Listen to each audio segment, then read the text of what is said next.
যুক্তরাষ্ট্র ইসরায়েলের পাশে থাকলেও দৃশ্যত চাপে পড়েছেন ইসরায়েলের প্রধানমন্ত্রী নেতানিয়াহু।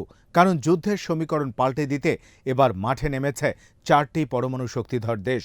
পরমাণু অস্ত্রের অধিকারী দেশ রাশিয়া, চীন ও পাকিস্তান এই আক্রমণের বিরুদ্ধে মুখ খুলে জানিয়েছে তারা ইরানের সার্বভৌমত্ব রক্ষায় সক্রিয় ভূমিকা রাখতে প্রস্তুত। পরমাণু অস্ত্রের অধিকারী আরেক দেশ উত্তর কোরিয়ার সঙ্গেও ইরানের সম্পর্ক বরাবরই ইতিবাচক।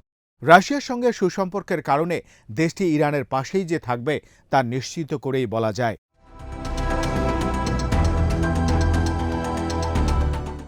সবচেয়ে গুরুত্বপূর্ণ হল চীনের অবস্থান। চীন এখন কেবল অর্থনীতিতে নয়, সামরিক ও কূটনৈতিক প্রভাবেও বড় খেলোয়াড়। জাতিসংঘে চীনের প্রতিনিধি ফু কং বলেছেন, ইসরায়েল ইরানের সার্বভৌমত্ব, নিরাপত্তা ও অভ্যন্তরীণ অখণ্ডতা লঙ্ঘন করেছে। তার ভাষায়, ইসরায়েল আরও একটি রেড লাইন অতিক্রম করেছে।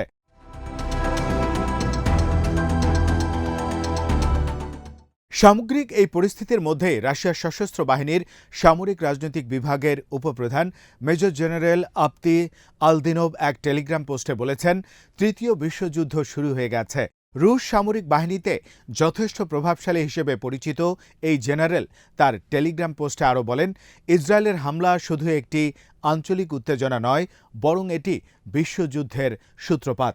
এখনই ক্রেমলিনকে অন্তত 10 লাখ নতুন সেনা প্রস্তুত রাখতে হবে।